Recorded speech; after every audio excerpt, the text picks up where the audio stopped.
Hello दोस्तों, drama की शुरुआत में हम अपनी फीमेल लीड शेंशी को देखते हैं, जिसके दादाजी कहते हैं कि अपना मंगेतर इन 4 यंग मैन में से चुन लो, क्योंकि जब वो 10 साल की थी तब उन्हें वो दादाजी लेके आए थे, अडॉप्ट किया था, जिसमें से कोई एक शेंशी का हस्बैंड बनेगा और पूरे गू फैमिली का मालिक बनेगा।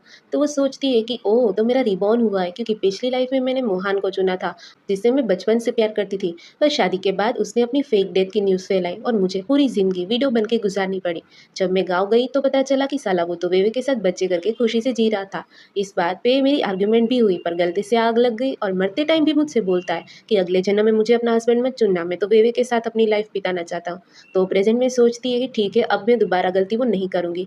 दादाजी कहते हैं कि मुझे पता है कि तुम मोहन को पसंद करती हो। वो कहती है नहीं, मैं तो डेंग को चुनूंगी। वो तो कोई काम का नहीं है, कोई काम भी नहीं करता और प्ले बॉय बन के बस रेसिंग करता रहता है। पर वो कहती है कि मैं सिर्फ और सिर्फ डेंग से इस लाइफ में शादी करूंगी और उसके साथ अपनी लाइफ बिताऊंगी। तभी हमें चारों यंग मास्टर की एंट्री दिखाई जाती है। एक अच्छा फाइनेंस मैनेजर है, एक डॉक्टर है, एक मॉडल है, तो एक रेसर। शिनची कहती है कि डेंग सबसे ज़्यादा लायक है। वो सोचती है पिछली लाइफ में मेरी शादी के बाद वो चीन का सबसे रिचेस्ट बंदा बन गया था और उनकी फैमिली के एंगेजमेंट कॉन्ट्रैक्ट में वो डेंग का नाम लिख देती है। और वो कहती है कि प्लीज़ दादाजी, ये नाम 7 दिन तक सीक्रेट रखना और ये मैं अपनी एंगेजमेंट पे खुद अनाउंस कर दूंगी।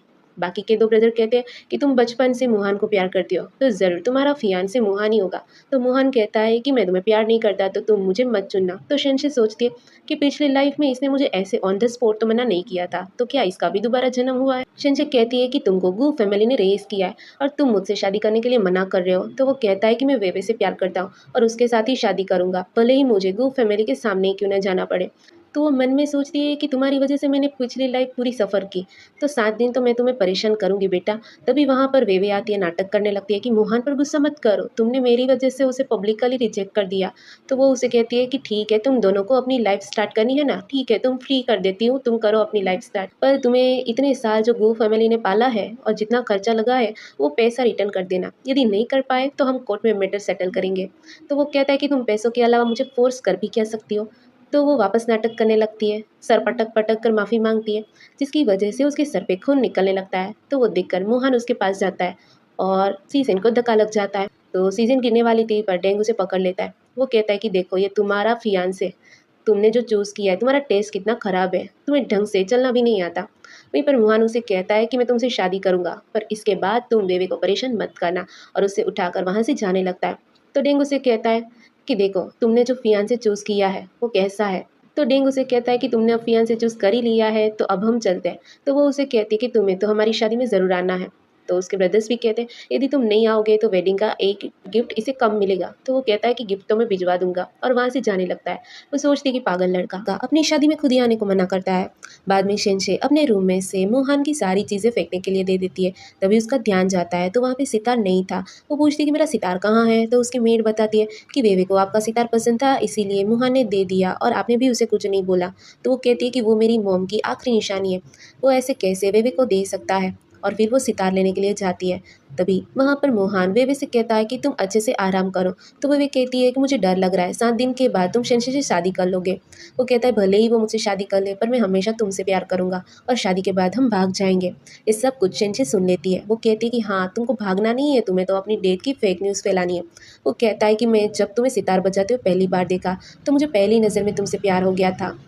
तो वो सोचती है कि सितार वेलकम पार्टी में तो मैंने बजाया था, बट मुझे क्लास अटेंड करनी थी, इसीलिए पैकिंग करने के लिए वेवे को बोलकर मैं चली गई थी।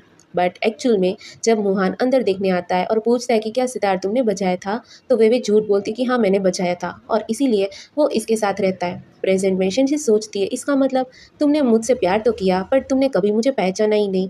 वो अंदर जाती है, कहती है मुझे मेरा सितार वापस करो। तो मोहन कहता है वो एक सितार ही तो है, तुम इतना क्या ओवर एक्टिंग कर रही हो। वो कहता है कि ठीक है, मैं लेकर आता हूँ। जब वो सितार लेने जाता है तो वेवे उसे बैठने के लिए बोलती है। तभी एक उसने कुत्ता पाला था जो शंशे के पास वो जानबूझकर भेजती है, क्योंकि उसे एलर्जी थी, जिसकी वजह से उसकी तबीयत खराब होने लगती है। वो कहती है तुम्हें पता है मुझे एलर्जी है, फिर भी तुम इस डॉगी को मेरे पास भेज रही हो। वो अपनी दवाई पीने जाती है पर गलती से गिर जाती है, और लेने के लिए जाती है तो वो उसे जानबूझ के गिरा देती है। वो कहती है देखो तो गू फैमिली की यंग मिस कैसे गिरी पड़ी है। वो उसे दवाई नहीं लेने देती। तो शहनशाह कहती है कि मैं मोहन को बता दूंगी कि उस दिन सितार मैंने बजाया था। तो वो कहती है कि क्या वो तुम पे विश्वास करेगा। वो कहती है कि मैं ये दवाई तुम्हें दे दूंगी, पर 7 दिन के बाद तुम मोहन का नाम नहीं लोगी। तो वो मुहान को देखकर सीढ़ी से जानबूझकर गिरने का नाटक करती है। तो मुहान कहता है, यदि वेवे को कुछ भी हुआ तो मैं तुम्हें नहीं छोड़ूंगा। शेंशे सोचती है कि ये फेक लड़की के लिए तुम मुझे ऐसे ट्रीट कर रहे हो। मैंने कभी नहीं सोचा था जब तुम्हें सच पता चलेगा तो तुम्हारा क्या हाल होगा। बाद में जब शेंशे की आंख खुलती है तो वो हॉस्पिटल में होती है। वो पूछती है कि वो हॉस्पिटल में कैसे आई, तो उसकी मेड बताती है कि डेंग आपको यहाँ पर लेकर आया है, और अस्थमा की मेडिसिन उसको देकर डॉक्टर को बुलाने चली जाती है। तो शेंशे सोचती है कि ये तो कस्टमाइज मेडिसिन है जो कि मुहान ने सारी की सारी वेस्ट कर दी थी, पर पता नहीं डेंग कहाँ से इसे ढूंढ के लेके आ गया। तभी मुहान उसके पास आता है और खींच के लेकर चला जाता है, और नर्स से कहता है कि वेवे और शेंशे का ब्लड मैच होता है, इसलिए आप जितना चाहो इतना ब्लड ले लो, इसकी कंडीशन की आप चिंता मत करो, बस वेवे सेफ रहनी चाहिए। तो वो कहती है कि ये सब तुम जो कर रहे हो उसके लिए तुम ज़रूर पछताओगे। जब नर्स ब्लड ले लेती है तो वो कहती है कि इतना ब्लड काफ़ी है। तो मुहान कहता है कि थोड़ा और ले लो ताकि ज़रूरत पड़ने पर आप उसे यूज़ कर सको, जिसकी वजह से शेंशे बेहोश हो जाती है। मुझे तो ये समझ में नहीं आता कि एक मेड है, एक अडॉप्टेड बच्चा है, और वो दोनों फैमिली की बेटी को ऐसे फोर्स कर रहे हैं, और वो फोर्स भी करने दे रही है। पर चलो कोई बात नहीं, ड्रामा है, चलो आगे बढ़ते हैं। कि मेड कहती है, वो साला मुहान ने तुम्हारा ब्लड इतना सारा ले लिया, तुम्हें ऐसे ट्रीट करता है वो, शादी के बाद पता नहीं क्या करेगा, इससे अच्छा तो डेंगे, भले ही दिखाता नहीं है पर जब भी तुम डेंजर में होती हो तो वो तुम्हारी मदद करने के लिए हमेशा रहता है। तो वो उसे कहती है कि तुम्हें ऐसा क्यों लगता है कि मैं मुहान को ही चूज करूंगी। तभी मुहान वहां पर आता है। उसको देखकर उसकी मेड पहले भड़क जाती है। वो कहती है, अब तुम यहाँ पर क्या लेने के लिए आए हो, हमारी मिस का इतना ज्यादा ब्लड ले चुके हो। तो वो कहता है कि मैं माफी मांगने के लिए आया हूँ। नील डाउन होकर कहता है कि शेंशे, तुम्हारे पास आर्टिफिशियल हार्ट है, वो वेवे को दे दो क्योंकि उसको हार्ट की सर्जरी करवानी पड़ेगी। मुझे जब तक याद है उसकी सर पर चोट लगी थी, उसमें हार्ट चेंज करने की कहाँ जरूरत पड़ती है। पर चलो ड्रामा है तो कुछ भी हो सकता है, आगे बढ़ते हैं। उसकी मेड कहती है कि तुम एक नौकरानी के लिए मैडम का आर्टिफिशियल हार्ट मांग रहे हो, तुम्हें पता तो है कि मैडम को हार्ट डिजीज की प्रॉब्लम है, और इसीलिए उसके फादर ने इतने साल मेहनत करके अपने सारे रिसोर्सेज लगा के आर्टिफिशियल हार्ट बनवाया था, ताकि कभी भी जरूरत पड़ने पर वो उसे यूज कर सके, और तुम वो नौकरानी के लिए मांग रहे हो। तो वो कहता है कि तुम तो अभी ठीक हो, पर अभी बेबी को नहीं मिला तो वो मर जाएगी, इसलिए प्लीज मुझे दे दो। तो वापस शिंजमान भी जाती है। वो खड़ी होकर कहती है, ठीक है मैं तुमको दे दूंगी, पर मैं देखना चाहती हूँ कि तुम वेवे के लिए क्या कर सकते हो। शाम को बहुत ज्यादा बारिश हो रही थी, तो वो बाहर बैठकर चिल्लाता रहता है कि मिस गू प्लीज थोड़ी सी दया कर दो, ऐसे चिल्लाता रहता है। तो शेंशे सोचती है कि तुम सच में वेवे से बहुत ज्यादा प्यार करते हो, इतनी बारिश में भी भीग के तुम उसके लिए मेरे सामने गिरा रहे हो। तो उसकी मेड बोलती है कि तुम इसकी बात में मत आना, वो आर्टिफिशियल हार्ट की जरूरत तुम्हें है तो तुम उसे मत देना। पर फिर भी वो चली जाती है। तो मेड भी कहती है कि तुम बोलती हो पर अभी भी तुम्हें मुहान पसंद है। फिर वो जाती है मुहान के पास। शीशे कहती है कि तुम्हें यदि आर्टिफिशियल हार्ट चाहिए तो मैं दे दूंगी, पर तुम्हें मेरी 3 शर्त माननी पड़ेगी। तो वो कहता है कि तुम जो बोलोगी वो सब मंजूर है, बस वे ठीक हो जानी चाहिए और सेफ रहनी चाहिए। तो वो कहती है कि पहली बात तो इतने साल तुम गू फैमिली में रहे हो, तो उनको रीपे करने के लिए तुम 3 दिन एंसेस्टर रूम जाओगे और उनके सामने अच्छे से ग्रीट करोगे। दूसरी शर्त, एंगेजमेंट पार्टी के बाद तुम अपने शब्दों से नहीं पलट सकते हो। और तीसरी शर्त, 7 दिन बाद तुम्हें मेरी एंगेजमेंट पार्टी में आना ही है, चाहे कुछ भी हो जाए। तुम इन 3 शर्त को नहीं बदल सकते और तुम्हें इसे मानना ही पड़ेगा। तो वो कहता है ठीक है मैं मान लूंगा। उसे तो ऐसा ही लग रहा था मुझे से ही शादी करने वाली है। बाद में फिर हम देखते हैं कि शेंशे अपने आप को देख रही होती है। वो कहती है कि मोहन को इम्प्रेस करने के चक्कर में मैं पहले कभी तैयार नहीं होती थी, एक परफेक्ट अच्छी लड़की बनने की कोशिश करती थी ताकि थोड़ा सा तो वो मुझे नोटिस करे, पर साले ने कभी मुझ पर ध्यान नहीं दिया। पर अब मैं अपने आप के लिए जीऊंगी और जो मुझे पसंद है वो मैं करूंगी। और मस्त तैयार होकर चली जाती है नीचे। वहीं पर मोहन और वेवे बात कर रहे होते हैं। तो मोहन कहता है कि अभी कुछ दिनों में तुम्हारी हार्ट की सर्जरी होने वाली है, तो तुम हॉस्पिटल में रहकर थोड़ा सा आराम करो। वो कहती है ठीक है, पर मैं तुम्हें पहले ग्रूम के शूट में देखना चाहती हूँ। तभी हमारी शेंजी नीचे उतरती है।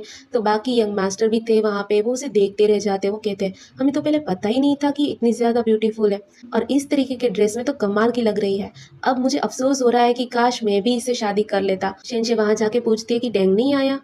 तो वो कहते हैं कि वैसे भी तुम्हारा फियांसे थोड़ी ना वो है, तुम्हारा फियांसे तो मुहान है, वो यहाँ पे है तो तुम कपड़े चूज कर सकती हो। पर वो ज्यादा ध्यान नहीं देती और अपने दूल्हे के लिए कपड़े चूज करने जाती है, और उसके लिए एक अच्छा सा सूट चूज करके कहती है कि इसकी कॉलर पे शी लिखना है।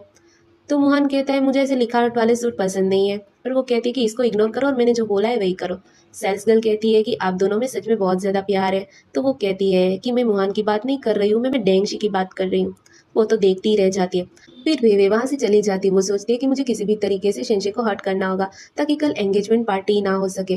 तभी उसका ध्यान जाता है ऊपर झूमर पे। वो सोचती है कि झूमर गिरा के मैं उसको हर्ट करूंगी। फिर जब शेंशे वहाँ से जा रही होती है तभी उसके ऊपर झूमर गिरता है। बाकी सारे तो देखते रह जाते हैं पर हमारा डेंग वो हमारी हीरोइन को बचा लेता है। वे का प्लान तो फेल हो जाता है। फिर वापस वो प्रिटेंड करने लगती है कि मेरे हार्ट में दुख रहा है, पता नहीं क्या हो रहा है। तो मुहान कहता है चलो हॉस्पिटल लेकर जाता हूँ। वो दोनों हॉस्पिटल में जाते हैं तो हमारी शेंशे उनको जाते हुए देखती है। तो डेंग कहता है कि तुम्हारा फियांसे देखो तो उसे तुम्हारी बिल्कुल भी नहीं पड़ी है और उसे एक गिफ्ट देता है। गिफ्ट में जेड से बनी हुई माला थी। वो याद करती है पिछली लाइफ में भी उसने ऐसी ही माला दी थी पर उसने उसको स्टोर रूम में रखवा दिया था। पर उसकी मेड को पता था ये माला स्पेशली अस्थमा के पेशेंट के लिए है जो उनको बहुत ज्यादा रिलीफ देती है। डेंग कहता है यदि तुम्हें अच्छा नहीं लगा तो तुम इसे फेंक सकती हो। तो वो सोचती है कि ये हमेशा मुझे ऐसे ही बोलता है कि मेरे लिए गिफ्ट ऐसे ही कोई ऑक्शन में मिलने पर ले आया है पर एक्चुअल में इतने बहुत सारे अफोर्ड करके स्पेशली मेरे लिए गिफ्ट ढूंढ के लेके आता था। वो कहती है कि नहीं मुझे बहुत अच्छा लगा। वो कहता है पर एंगेजमेंट पार्टी तो कल है तो ये गिफ्ट तुम मुझे कल क्यों नहीं दे रहे हो। तो वो कहता है मैं बिजी हूँ मैं नहीं आऊंगा। तो वो कहती है कि नहीं तुम्हें मेरी एंगेजमेंट पार्टी में आना होगा। तो कहता है कि तुम्हें डर नहीं लग रहा कि मैं तुम्हारी एंगेजमेंट पार्टी खराब कर दूंगा। तो वो कहती है कि यदि तुम खराब करोगे तो फिर मैं तुम्हारे साथ ही शादी कर लूंगी। तो वो कहता है ठीक है मैं आऊंगा। बाद में हमें एंगेजमेंट पार्टी का सीन दिखाया जाता है। तो अंदर अंदर सब बात करते हैं मिस का फियांसे कौन होगा। फिर वही लोग बात करते हैं कि पूरी सिटी को पता है कि वो मुहान से कितना प्यार करती है। ऑफ कोर्स उसका फियांसे भी मुहान ही होगा। तो बाकी यंग मास्टर भी कहते हैं कि भाई आज तो तुम पूरे कॉर्पोरेशन के मालिक बन जाओगे और एकदम टॉप पर चले जाओगे। तुम तो काफी खुश होगे। तो वो कहता है काहे की खुशी, मुझे पैसे से कोई लेना देना नहीं है, क्या फायदा, जिसे मैं प्यार करता हूँ उसके साथ तो शादी नहीं कर पा रहा हूँ। पर डेंग तो बहुत ज्यादा सैड होता है। उसे लगता है कि शिंजे मुहान से शादी करेगी पर एक्चुअल में तो वो भी शिंजे को पसंद करता था और उसे देख नहीं पा रहा था किसी और के साथ, इसीलिए ड्रिंक करता है। फिर वहां पर शिंजे की एंट्री होती है। बहुत अच्छा गाउन पहना होता है, बहुत ब्यूटीफुल लग रही थी और स्टेज पर आती है और कहती है कि आज मैं आप चारों में से अपने फियांसे का नाम अनाउंस करूंगी। वो मेरा हस्बैंड बनेगा और गू फैमिली का इकलौता वारिस। तो उसके दादाजी भी अनाउंस करते हैं मैंने जो भी गिफ्ट प्रिपेयर किए हैं वो सब इनके सामने लाया जाए। ये सारे गिफ्ट मेरे ग्रैंडसन इन लोग के लिए है जिसके अंदर 10 आइलैंड्स होते हैं, 20% फैमिली के शेयर होते हैं और 20 बड़े बड़े बंगले होते हैं। तो मुहान सोचता है कि तुम मुझसे शादी करने के लिए इतने सारे पैसे खर्च कर रही हो। तो वे कहती है कि अब इतने सारे गिफ्ट देख के क्या तुम यंग मिस को पसंद करने लगोगे। तो मुहान कहता है मैं मटेरियलिस्टिक आदमी नहीं हूँ, वो चाहे कितने भी पैसे मेरे लिए खर्च कर दे पर मैं हमेशा ही तुम्हें प्यार करूंगा। पीछे दो कपल ये सब सुन रहे होते हैं। वो बात करते हैं कि क्या मुहान शेंसे से शादी करना नहीं चाहता। तो लड़की कहती है कि क्या ये अपनी फैमिली का पावर का यूज करके मुहान को फोर्स कर रही है शादी करने के लिए। फिर वे वापस नाटक करने लगती है कि मेरी यंग मिस के बारे में ऐसा मत बोलो, वो सिर्फ मोहन को बहुत प्यार करती है इसीलिए ये सब ट्रिक यूज करती रहती है। लड़की बात करती है कि सच में मोहन इडियट है, इतनी रिच और ब्यूटीफुल लड़की को छोड़कर उसकी नौकरानी के पीछे पड़ा है। तो शहनशाह सबको शांत रहने के लिए कहती है कि मैंने अभी तक मेरा फियांसे अनाउंस नहीं किया और आपने ऐसे कैसे गेस कर लिया कि मेरा फियांसे मोहन होगा। तो मोहन कहता है कि यहाँ पे सबको पता है कि तुम मुझे कितना प्यार करती हो, यदि तुम मेरा नाम नहीं अनाउंस करने वाली हो तो किसे अपना हस्बैंड चूज करोगी। कहती है मेरा फियांसे वो है जिसके साथ मैं बचपन में लड़ा करती थी, जिसे मैं प्यार करती हूँ, जो लड़ने के बाद हमेशा मेरे साथ वापस दोस्ती कर लेता था और जब भी मैं मुसीबत में होती थी तो वो सबसे पहले आकर मुझे बचाता था और वो उसे वेलकम करती है। तो मोहन को लगता है वो मेरा नाम लेने वाली है तो एकदम रेडी होकर स्टेज पे जाने वाला होता है। पर वो कहती है कि मेरा फियांसे का नाम है डेंगसी। पर तभी माइक में से आवाज निकलती है तो सबको अच्छे से सुनाई नहीं देता पर कुछ लोग कहते हैं कि क्या हमने गलत सुना, क्या इसने सच में डेंजी का नाम लिया। सब बिलीव नहीं करते। वो कहते हैं कि जरूर उसने मुहान का नाम लिया है। तो मुहान भी कहता है तुम इतना अनाउंस करने में क्यों टाइम लगा रही हो, सबको पता है तुम मेरा नाम लेने वाली हो, तो ये सब नाटक बंद करो। तुम्हें लगता है कि ऐसा करने से मैं इनसिक्योर हो जाऊंगा और तुम्हारे पास आ जाऊंगा, तो ऐसा कभी नहीं होगा। तो सीजन कहती है कि कौन से कानों से तुम अपना नाम सुन रहे हो। तो सब लोग बिलीव नहीं करते। वो सोचते हैं कि इतने साल प्यार करने के बाद वो अचानक कैसे अपना फियांसे बदल सकती है। कि सच में उसने ऐसा किया है। तो मुहान के फेस पे तो तमाचा लग गया। चंची कहती है कि दादाजी सब ये मेरी बात नहीं मान रहे तो हम एंगेजमेंट कॉन्ट्रैक्ट ही सबको दिखा देते हैं। फिर वो एंगेजमेंट कॉन्ट्रैक्ट को मंगवाती है और उसे स्क्रीन पर लगाने को कहती है। वो कहती है गू फैमिली में एंगेजमेंट कॉन्ट्रैक्ट पर नाम लिखने के बाद चेंज नहीं हो सकता, पर जब स्क्रीन पर डिस्प्ले होता है तो उसके नाम पर कुछ गिर गया होता है इसीलिए वो अच्छे से नहीं दिखता। तो उसके दादाजी कहते हैं कि ये कॉन्ट्रैक्ट तो खराब हो गया है पर तुम अनाउंस कर दो। तो शिंचे कहती है कि मैं बचपन से गलत इंसान से प्यार किया पर अब मैं उसे नहीं फॉलो करूंगी, जिसने मुझे हमेशा बचपन से चैलेंज किया, मुझे जरूरत पड़ने पर मेरा साथ दिया। वो ना तो मोहन है और ना तो बाकी के मेरे दो ब्रदर राफियान से डेंची है जिसके साथ मैं अपनी पूरी जिंदगी बताऊंगी। डेंसी तो अपना नाम सुनकर शौक हो जाता है। तो लीजन इन लिहाओ बात करते हैं कि शेंसी जरूर अपना एम्बेरसमेंट रोकने के लिए डेंसी का यूज कर रही है। बाद में ये सब खत्म हो जाएगा तो रोके वापस मोहन के पास आएगी। ये सुन के वे मोहन से कहते कि मुझे नहीं लगता कि शिनसे हमें इतने आसानी से जाने देगी। तो मोहन भी कहता है कि मुझे भी नहीं लगता। शिनसे कहती है ये लोग मुझ पे बिलीव नहीं कर रहे, क्यों ना आप ही मेरे फियांसे का नाम अनाउंस कर दो दादाजी। तो उसके दादाजी भी अनाउंस करते कि मेरा ग्रैंडसन इन लो डेंगशी है। तो मोहन को तो विश्वास ही नहीं होता। वो कहता है कि शिनसे कुछ भी दिमाग में आ रहा है वो मत बोलो, यहाँ पर सबको पता है कि तुम मुझे कितना पसंद करती हो। तो लीजन भी कहता है कि दादाजी भी इसके साथ नाटक करने लगे। आज तक कभी शेंशे ने जो भी मांगा है कभी मना किया है, उन्होंने जरूर शेंशे के कहने पे नाटक किया है। तो डेंग कहता है भाई तुम्हें भरोसा नहीं करना तो मत करो, मुझे भरोसा है। वो कहता है कि अब सच में तुम्हारा लड़कों में टेस्ट इम्प्रूव हो गया है। शेंशे भी कह देती है कि हाँ मैंने अभी अपने आंखों के डॉक्टर को दिखाया, इसीलिए अब मैं देख सकती हूँ हीरा कौन है और ग्लास क्या है। वो कहती है कि मोहन तुम्हें तो एक कॉन्ट्रैक्ट याद ही होगा, ये तुम्हारा अडॉप्शन कॉन्ट्रैक्ट है। तो वो कहता है क्या तुम मुझे इस कॉन्ट्रैक्ट को दिखा के गिल्ट फील करवाना चाहती हो कि तुम्हारी गो फैमिली ने मेरे लिए बहुत कुछ किया है। तो वो कहती है कि नहीं मैं इतनी भोली नहीं हूँ जैसे पहले हुआ करती थी, अब मैं स्मार्ट हो गई हूँ। तुम हमेशा ही वेवे के साथ अपनी लाइफ गुजारना चाहते थे ना, मैं तुम्हें फ्री करती हूँ। इस कॉन्ट्रैक्ट में लिखा था कि तुम हमेशा मुझसे लॉयल रहोगे और तुम मुझसे ही शादी करोगे, पर तुमने दोनों ही प्रॉमिस तोड़ दिए और अब मैं तुम्हें फ्री करती हूँ। और फिर कॉन्ट्रैक्ट को फाड़ देती है और अब से तुम्हारा गू फैमिली के साथ कोई रिलेशन नहीं है। तो मोहन कहता है मैंने तुमसे शादी करने के लिए हाँ तो कही थी, तो ये सब कॉन्ट्रैक्ट फाड़ने की क्या जरूरत थी। तो वो कहती है कि क्या हुआ, तुम्हें यही तो चाहिए था, अब तुम्हें वेवे के साथ अपनी जिंदगी नहीं गुजारनी, अब तो मैं तुम्हें फ्री कर रही हूँ। तो क्या तुम्हें अब गू फैमिली का सन इन लॉ बनना है। उसके पास कोई जवाब नहीं होता, इसलिए दूसरी बात करने लगता है। मुझे पता है तुम सिर्फ मुझसे छुटकारा पाने के लिए डेंग से शादी कर रही हो। देखो वो कैसा लड़का है, वो प्ले बॉय है, हमेशा लड़कियों को अपने पास रखता है। तो डेंग से भी सुना देता है यदि मैं प्ले बॉय हूँ तो तुम क्या हो, तुम तो नौकरानी के साथ अपना अफेयर चला रहे हो। तो मुआन पूछता है कि क्या सच में तुम डेंसी से शादी करना चाहती हो। तो वो हाँ कहती है। तो वे भी कहती है फाइनली इन्होंने भी हमें अपनी ब्लेसिंग दे दी है और हमें फ्री कर दिया है, तो तुम्हें उन्हें थैंक यू कहना चाहिए। तो मोहन कहता है कि ठीक है, तो तुम अपने शब्दों से बाद में चेंज मत हो जाना, फिर मेरे पास मत आना। तो डेंग वापस सुना देता है चिंता मत करो भाई, अब मैं अपनी फियांसे को मेरे अलावा किसी दूसरे मैन के बारे में सोचने का मौका ही नहीं दूंगा। पर तुम एक बात याद रखना, आज से तुम मेरी फियांसे से दूर ही रहना। फिर वो स्टेज पे जाता है और दादाजी से कहता है कि मुझे पता है कि मैं इतना काबिल नहीं हूँ, पर मैं आपको रिग्रेट करने का मौका नहीं दूंगा। फिर वो शेंशे को वहां से लेकर चला जाता है और बाहर जाकर उसे कहता है कि मुझे पता है कि तुमने मुझे क्यों चुना है। तुम मुहान से गुस्सा थी, यदि तुम बाद में उसके साथ रहना चाहती हो तो तुम रह सकती हो, और ये तुम्हारा सीक्रेट मैं हमेशा रखूंगा। और मैं चाहता हूँ कि तुम वापस किसी मुहान जैसे लड़के के ट्रैप में मत फंसना। तो वो कहती है कि इस बार तो मैंने स्मार्टली एक अच्छे लड़के को चूज किया है, क्या तुम मुझसे शादी नहीं करना चाहते। यदि शादी नहीं करोगे तो मैं किसी और को चूज कर लेती हूँ। तो उसे पकड़ कर कहता है कि अब तुमने मुझे चूज कर लिया है तो मैं तुम्हें कभी भी रिग्रेट करने का मौका नहीं दूंगा।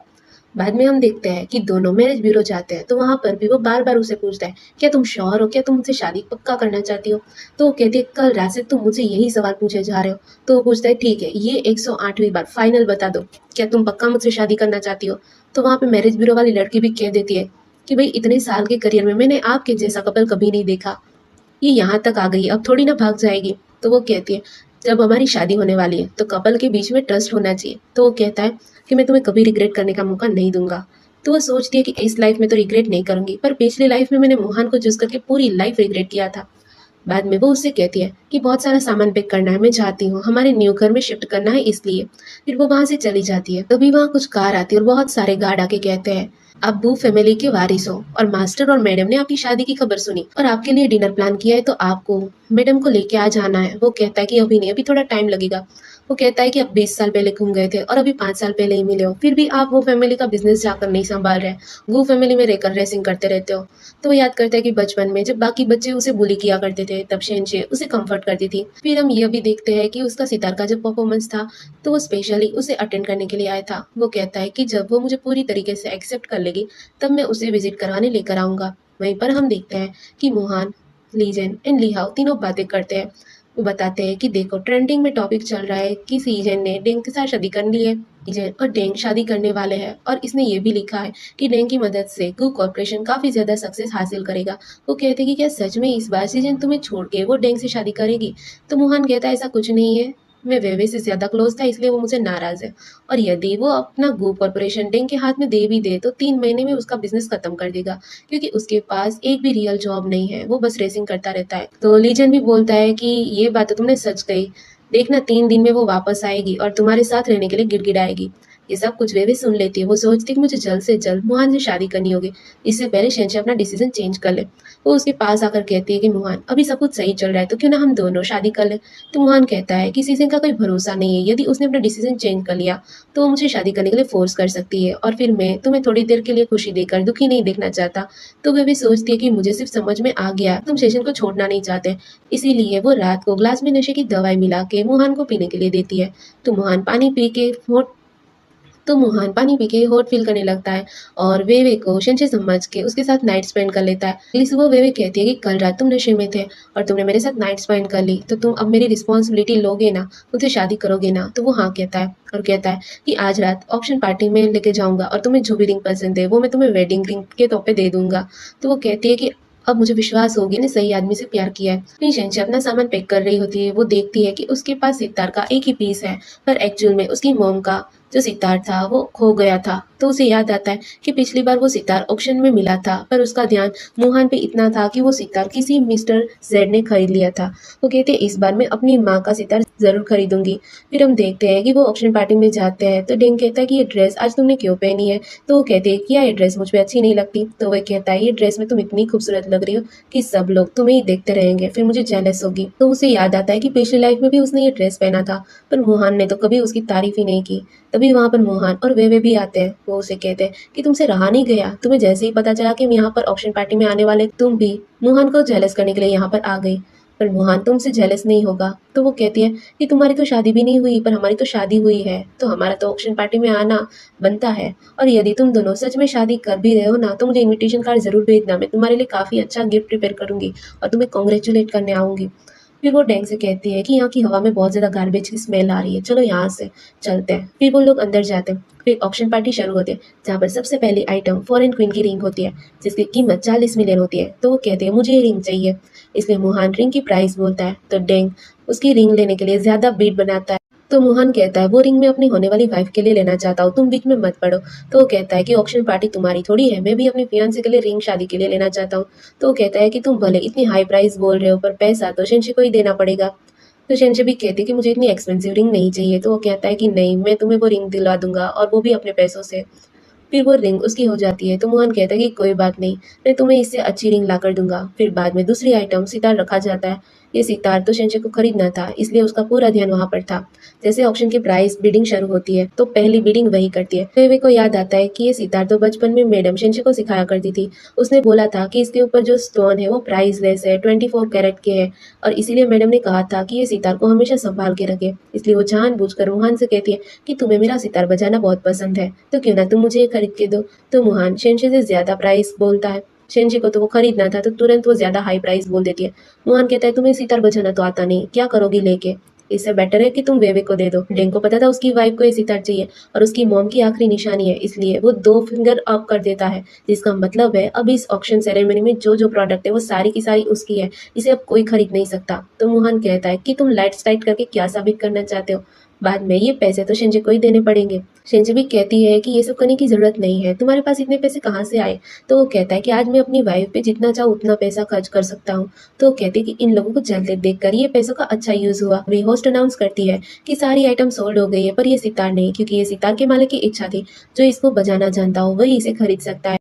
तो सब लोग नीचे बात करते हैं कि जिसने इसे खरीदा है वो मैडम की बेटी है, तो मैडम की बेटी को तो उनकी तरह ही सितार बजाना आता होगा, तो आज हमें उनका सितार का म्यूजिक सुनने का मौका मिल जाएगा। तो वे भी सोचती है कि यदि आज इसने सितार बजाया तो मोहन को पता चल जाएगा कि वेलकम पार्टी में मैंने नहीं बजाया था सितार, और वो ऐसा नहीं होने दे सकती।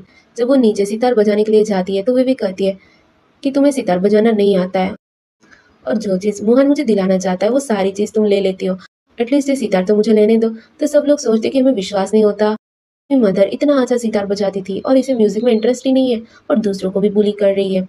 तो मोहन भी कहता है मैं भी कभी तुम्हें सितार बजाते हुए नहीं देखा, क्यों ना तुम ये बेबे को दे दो। और वो कहता है कि जाओ तुम नीचे जाकर सितार बजाओ। तो वो जाने लगती है। तो डेंजी कहता है कि मैं अभी इस ऑप्शन सेरेमनी का इंचार्ज हूँ, और ये सितार हमने खरीदा है, तो आप ये स्टेज में छोड़ के नहीं जा सकते हो। तो वो सोचती है कि यदि मोहन यहाँ पर रहा तो इसे पता चल जाएगा कि सितार मैंने नहीं बजाया था, सेंसी ने बजाया था। वही मोहन भी सोचता है कि क्या सच में सेंसी को सितार बजाना आता है। तो वे कहती है मुझे हार्ट में दर्द हो रहा है, मुझे हॉस्पिटल जाना है।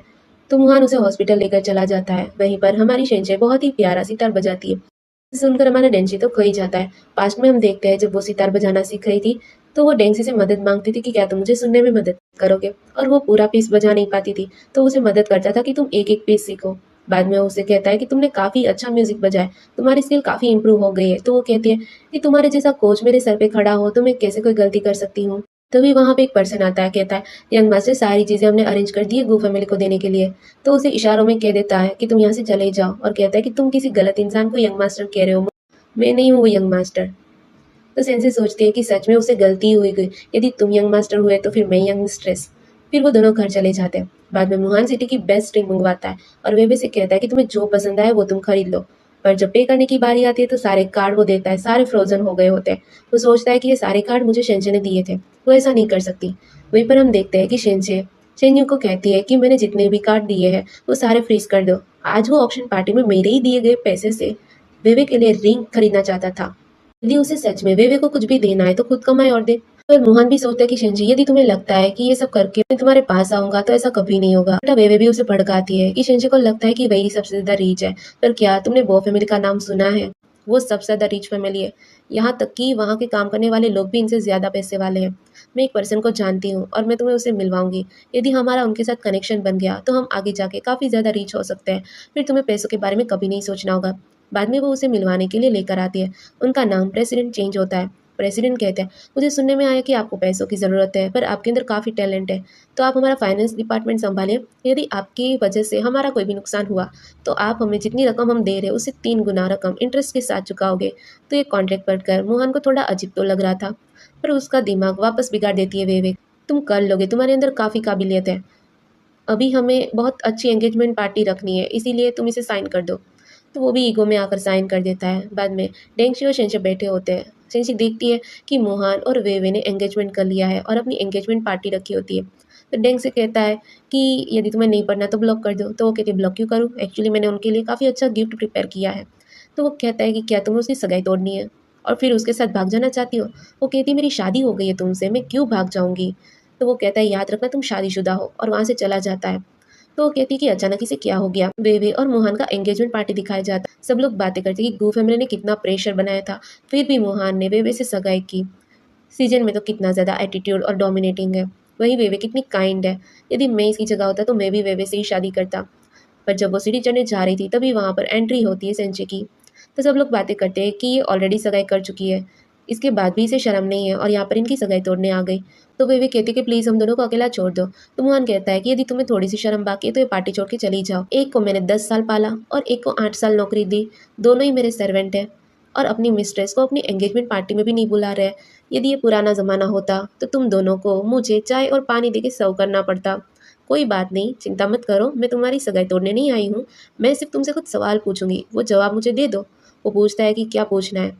वो पूछती है कि इतने साल मैंने तुम्हारे साथ बिताए, तुम्हें जो चाहिए था वो दिया, इतने अच्छे से ट्रीट किया, अचानक से एक नौकरानी ने ऐसा क्या कर दिया कि तुम्हें इतना ज़्यादा अट्रैक्शन हो गया? तो वे बीच में बोलने जाती है तो कहती है मैंने तुमसे कुछ बोला, तुम बीच में मत बोलो, चुप रहो, मुहान को जवाब देने दो। तो मुहान कहता है कि वेलकम पार्टी के दिन मैंने उसे सितार बजाते हुए देखा था, तब से ही मुझे पहली नज़र में प्यार हो गया। तो वो कहती है क्योंकि वो सिर्फ एक सितार बजा सकती है, इसीलिए तुम्हें उससे प्यार हो गया। तो तुम्हें सच में लगता है कि ये सितार बजाना जानती है? भी कहती है कि हमारी आज एंगेजमेंट पार्टी है, हमें देर नहीं करनी चाहिए। तो शिनची कहती है कि तुम्हें जल्दी है कि तुम्हें डर लग रहा है कि तुम सितार नहीं बजा पाओगे। आफ्टर ऑल तुम्हारे ये जो प्रिंस चार्मिंग है वो अपनी सिंड्रेला के प्यार में जो पड़ गया है उसी सितार का म्यूजिक सुन के, तो हम भी तो सुनना चाहते हैं कि ऐसा तो आपने क्या खास म्यूजिक बजाया कि आपके लिए उसने गू फैमिली की यंग डॉटर को छोड़ दिया और एक नौकरानी के साथ रहने के लिए तैयार हो गया। तो वे कहती है कि अभी हमें इन सब चीज़ों पे ध्यान नहीं देना चाहिए। पर बाकी सारे मेंबर भी उनकी बात पे अग्री होते हैं और कहते हैं कि हाँ, हमें भी उनका सितार सुनना है कि यदि वो इतना अच्छा बजाती है तो सुनने में क्या दिक्कत है। तो मोहन कहता है कि तुम वेवे को परेशान मत करो, चाहे वो सितार बजा पाए या ना बजा पाए, तुम्हें उससे कोई लेना देना नहीं होना चाहिए।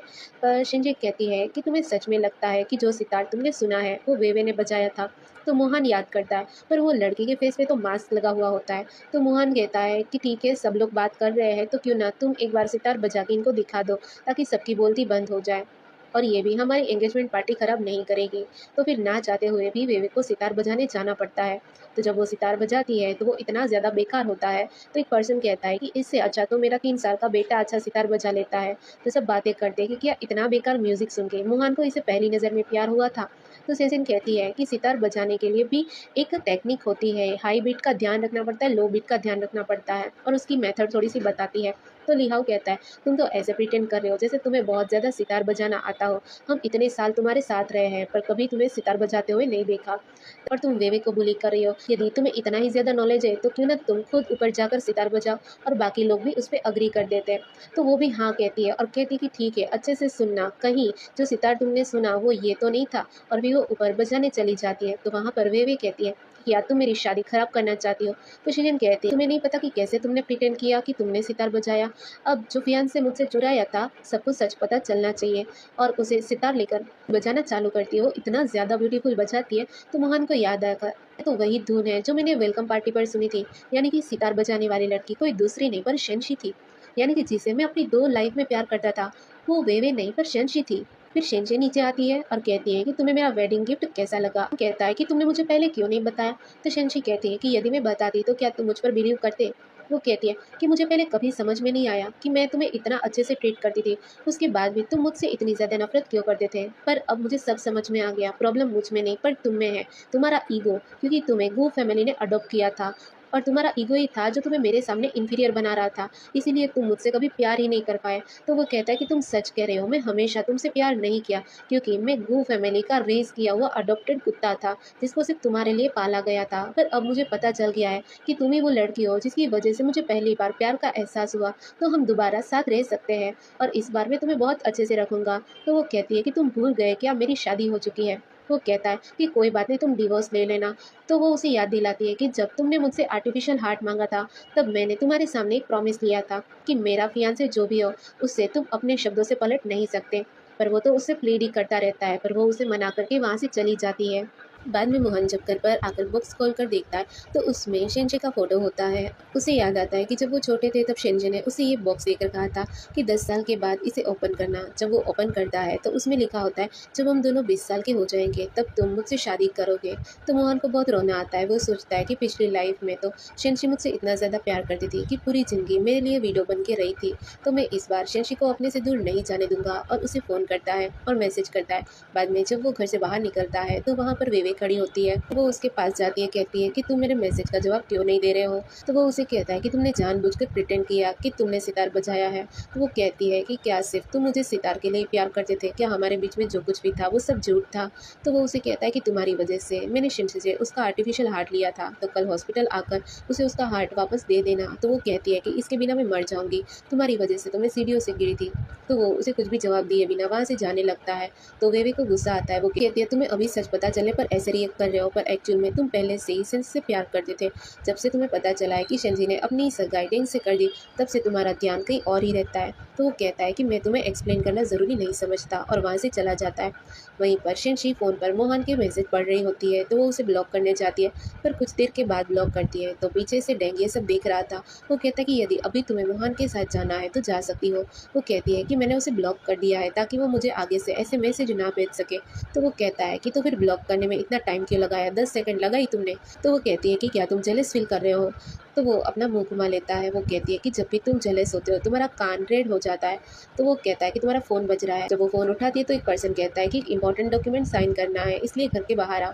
जब वो घर के बाहर जाती है तो पीछे से कोई उस पर अटैक कर देता है। वहीं पर डेंग कहता है कि 20 मिनट हो गए, अभी तक शी वापस क्यों नहीं आई। तभी उसकी मेड आके कहती है कि मैं इसका फ़ोन बाहर गेट के पास पड़ा था। अपने सेक्रेटरी से फ़ोन करके कहता है कि पूरी सिटी को छान मारो कि शेंशी को कौन ले गया है। वहीं पर मोहन को भी किसी का फ़ोन आता है कि विलियम होटल पर मैंने शेंशी को किसी आदमी के साथ देखा। तो वो उसे लोकेशन मंगवाता है और वो भी वापस जाता है। वहाँ पर हम देखते हैं कि शेंशी बेहोश पड़ी होती है और एक आदमी उसे किडनैप करके लाया था, क्योंकि वेवे ने ही उसे भेजा था ताकि वो शेंशी से अपना बदला ले सके। वो उसे ज़बरदस्ती करने की कोशिश करता है। तो शेंशी कहती है कि क्या तुम्हें अगले दिन जिंदा नहीं रहना, यदि ग्रू फैमिली को पता चलेगा तो तुम कल का सूरज भी नहीं देख पाओगे। तो फिर भी वो उससे ज़बरदस्ती करने लगता है और नशा पिलाने की कोशिश करता है। तभी वहाँ पर डेंग आ जाता है और शेंशी की ऐसी हालत देखकर उसे बहुत गुस्सा आता है और अपने आदमियों से कहता है कि इसकी खाल उधेड़ दो। वो शेंशी को उठा के हॉस्पिटल लेकर जाता है, पर तभी वहाँ पर मोहन भी आता है। तब तक तो शेंशी को ऑलरेडी बचा लिया था और वो गुंडे को थोड़ा और पीटता है। बाद में हम हॉस्पिटल का सीन दिखाया जाता है जहाँ पर मोहन हॉस्पिटल आता है। वो शेंशी के बारे में पूछता है तो डेंग कहता है कि मेरी वाइफ का तुमसे कोई लेना देना नहीं है। तभी नर्स आके कहती है कि फैमिली मेंबर आके मिल सकते हैं। तो डेंग और मोहन दोनों जाते हैं और दोनों ही अपना हाथ ऑफर करते हैं। पर शेंशी डेंग का हाथ पकड़ती है। वो मोहन कहता है कि मुझे पता है कि तुम मुझसे नाराज हो, पर ये नाराजगी की वजह से तुम्हें अपनी लाइफ खराब नहीं करना चाहिए, वो भी इस डेंग जैसे आदमी के साथ रह के। तुम्हें इसे डिवोर्स दे देना चाहिए। तो डेंग कहता है कि मेरे साथ रह के वो हमेशा खुशी रहेगी और ये सब तुम डिसाइड नहीं करोगे कि वो डिवोर्स देगी कि नहीं। यदि उसे डिवोर्स देना होगा तो मैं तुरंत साइन कर दूंगा। और वो उससे पूछता है कि क्या तुम्हें डिवोर्स लेना है। तो वो कहते हैं कि नहीं, तुम टेंशन मत लो, मैं कभी तुमसे डिवोर्स नहीं लूंगी। तो उसे प्यार से कहता है कि तुम्हारी रिकवरी के लिए मैंने कुछ मेडिसिन लेने जाना है। और हाँ, मैंने हमारा वेडिंग रूम भी अच्छे से डेकोरेट कर लिया है। तो वो कहती है कि हाँ, मुझे घर जाना है। फिर लास्ट टाइम तुमने जो मेरे लिए डिश बनाई थी मुझे बहुत पसंद आई थी, क्या तुम मेरे लिए वो बनाओगे। तो वो कहता है कि हाँ, ज़रूर बनाऊंगा। और वो वहाँ से मेडिसिन लेने के लिए चला जाता है। तो मोहन कहता है कि तुमने क्या मुझे डेड समझ के रखा है, तुम मेरे सामने उसके साथ फ्लर्ट कर रही हो। तो वो कहती है क्या मैं अपने हस्बैंड के साथ अच्छे से दो शब्द भी ना बोलूँ, तुम्हें इतनी प्रॉब्लम है तो तुम चले जाओ यहाँ से। और उससे कहती है कि मुझे कपड़े चेंज करने हैं, इसलिए तुम चले जाओ यहाँ से। तो उसे जाना पड़ता है। बाद में सीजन ठीक हो जाती है तो उसे अस्पताल से डिस्चार्ज किया जाता है। तो वो डेंग के साथ जा रही होती है। तो मोहन कहता है कि क्या तुम मुझे ऐसे ट्रीट करोगी, वो भी डेंग के लिए। तो वो कहती है कि हम दोनों हस्बैंड वाइफ है, आउटसाइडर तुम हो। और फिर वहाँ से चली जाती है। घर के अंदर सर्वेंट भी बातें करते हैं कि हमने कभी नहीं सोचा था कि मिस डेंग को अपना फियांसे चूज करेगी। सबको तो यही लग रहा था कि मोहन ही मिस का हस्बैंड बनेगा, पर एक्चुअल में मोहन कभी यंग मिस के लायक था ही नहीं। डेंग कितना हमारी मिस का ध्यान रखता है, एक्चुअल में तो डेंग ही सबसे ज़्यादा सुटेबल हस्बैंड है उनके लिए। तभी वहाँ पर डेंग और शेंसी आती है। डेंग उसे कहता है कि मैंने तुम्हारे लिए बेडरूम सजाया है। तो उसे वहाँ पे लेके जाता है और उसकी आंखों से पट्टी हटाता है। तो वो देखती है कि बेडरूम में सारी उसकी फेवरेट चीज़ रखी हुई होती है। वो कहती है कि तुम्हें मेरी सारी पसंदीदा चीज़ कैसे पता है, क्या तुम्हें मुझ पे क्रश है। तो वो कहता है कि हम बचपन से साथ ही तो रहते हैं, इसलिए मुझे पता है। वो सोचती है कि पिछली लाइफ में तो मैंने पूरा वेडिंग रूम सजाया था और मोहन एक बार भी देखने नहीं आया था। पिछली लाइफ में मैंने मोहन के चक्कर में, जो मुझे इतनी ज़्यादा केयर करता था, मैंने उसको ही इग्नोर किया। शायद भगवान ने मुझे दूसरा मौका इसलिए दिया है ताकि मैं पुरानी गलतियों को सुधार सकूं। वो उससे पूछता है कि क्या तुम्हें ये सारी चीज़ें पसंद आई। तो वो कहती है हाँ, पर वो कहती है कि ये सारी चीज़ें काफ़ी एक्सपेंसिव है और मुझे ये भी याद है कि ऑक्शन में भी तुमने काफ़ी सारा पैसा यूज़ किया था, तो तुम्हारे पास इतना सारा पैसा कहाँ से आया। तो वो कहता है कि तुम बस इतना जान लो कि तुम्हारा हस्बैंड पैसा बनाना जानता है। तो वो कहती है कि ठीक है, मैं तुम पे ट्रस्ट करती हूँ। तो वो कहता है कि बस मेरे इतने बोलने से तुमने मुझ पर विश्वास भी कर लिया। तो वो याद करती है कि मेरी प्रीवियस लाइफ में शादी के 3 साल बाद डेंग चिन का सबसे ज़्यादा रिच मैन बन गया था। प्ले बॉय तो सिर्फ उसकी इमेज थी, पर एक्चुअल में वो बहुत ज़्यादा टैलेंटेड है। वो कहती है कि मैं तुम पर ट्रस्ट करती हूँ। वो कहता है कि मेरी कुछ कंडीशंस है कि सारे घर के काम मैं करूँगा और तुम्हें सिर्फ खुश रहना है। और वो उसे किस करने जाता है, पर तभी उसे फ़ोन आता है। वो कहती है फ़ोन उठा लो, शायद काम होगा। जब वो फ़ोन उठाता है तो उसकी मॉम उसे फ़ोन पर बता दिया कि तुम तो मेरी डॉटर इन लोगों को मुझसे मिलने के लिए नहीं ला रहे हो, इसलिए मैं यहाँ पर खुद घर के नीचे आके खड़ी हूँ। तो वो शौक हो। वहीं उसकी मॉम तो बहुत सारे गिफ्ट लेकर उसके घर के अंदर जाने वाली होती है, पर डेंग वहाँ पर आकर उसे रोक लेता है। वो कहती है कि तुम अपनी गर्लफ्रेंड को पाने के लिए 5 साल तक अपनी आइडेंटिटी छुपा कर रखे हो, अब वो फाइनली मेरी डॉटर इन लॉ बन गई है, तो क्या मैं उसे विजिट भी नहीं कर सकती। और वो कहती है कि डॉटर इन लॉ मैं आ रही हूँ और उसे मिलने चाहती है, पर डेंग उसे रोक देता है। वो कहता है मैंने 5 साल तक अपनी आइडेंटिटी छुपा के रखी है, इसीलिए मुझे दादाजी से और शिंची से माफ़ी मांगनी है और मैं अच्छा मौका देखकर पहले मैं अपनी सच्चाई बताऊंगा। यदि हम जल्दी करेंगे तो प्रॉब्लम हो सकती है। तो उसकी मॉम सोचती है कि हाँ, कोई गलती नहीं कर सकते। तो वो कहती है कि ये सारे एक्सपेंसिव गिफ्ट मैंने मेरी डॉटर इन लोगों के लिए लाए हैं, पर ये वाइन मुझे पता है तुम और शिंची ड्रिंक नहीं करते, तो ये दादाजी के लिए है और ये 100 मिलियन की है, तो तुम पर्सनली उन्हें ये दे देना। तो वो कहता है कि ठीक है, आज से 3 दिन के बाद, वैसे भी दादाजी का बर्थडे है, तो मैं उनको ये पर्सनली गिफ्ट करूंगा। उसकी मॉम कहती है कि आज से 3 दिन के बाद हम भी वहाँ पर आएंगे और गू फैमिली ने तुमको रेस किया है और इतनी अच्छी डॉटर इन लो दी है, इसलिए डोरी जितना दिया है उससे 10 गुना हम देंगे। और दोनों को बात करते हुए ली हाओ और मोहन देख लेते हैं। डेंग की मॉम कहती है कि मैं बस इतना चाहती हूँ कि तुम अपनी शादी के बाद खुश रहो। तो वो दोनों इमोशनल होकर हक करते हैं। तो लिहाओ सोचता है कि डेंग तो कैसा इंसान है, सीजन के होने के बाद भी दूसरी वुमन के साथ ऐसे इतने क्लोज हो रहा है। तो मोहन कहता है कि लड़की को दिक्कत लगता है कि ये 30 से 40 साल की है और काफ़ी रिच कपड़े भी पहने हैं और बॉडीगार्ड भी है। और उस दिन ऑक्शन में भी तो डेंग ने कितने सारे पैसे सितार खरीदने में लगाए थे, यानी कि डेंग को ये रिच लेडी ने रखा हुआ है और शायद ये उसकी शुगर मम्मी है। और उसके फोटोज क्लिक कर लेता है, कहता है कि मैं तुम्हारी रेपुटेशन की धज्जियां उड़ा दूंगा। तो लिहाओ कहता है कि मैं अभी सीजन को फ़ोन करके बताता हूँ, पर मोहन उसे रोक के कहता है कि अभी नहीं फ़ोन करना, वैसे भी वो हम पे भरोसा नहीं करेगी। इसलिए 3 दिन के बाद दादाजी का बर्थडे आ रहा है, तो सबके सामने डेंगशी का असली चेहरा हम सबके सामने लाएंगे। और कहता है कि वैसे भी शेंसी तुमसे इतने सालों से प्यार करती थी और उस टाइम तुम बेबे के साथ थे, इसलिए मजबूरी में उसने डेंग से शादी करनी पड़ी।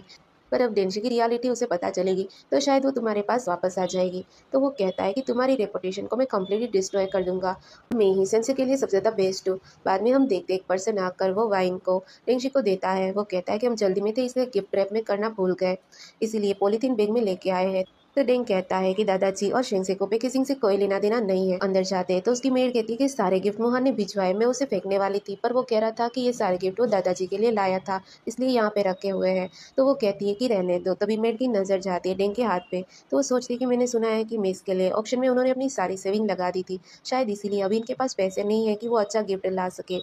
तभी वहाँ पर लिहाव भी आता है, कहता है कि देखो मोहन ने कितने सारे अच्छे गिफ्ट भेजे हैं, पर तुम उनके लिए क्या गिफ्ट लेकर आए हो, एक फेक वाइन। तो शेंगजी कहती है कि तुम मेरे घर पर रहकर मेरे हस्बैंड की इंसल्ट कर रहे हो। तो मोहन कहता है कि ये दादाजी का बर्थडे है और इतनी चीप वाइन लेकर आया है, क्या ये तुम्हारे फेस पे स्नैप नहीं है।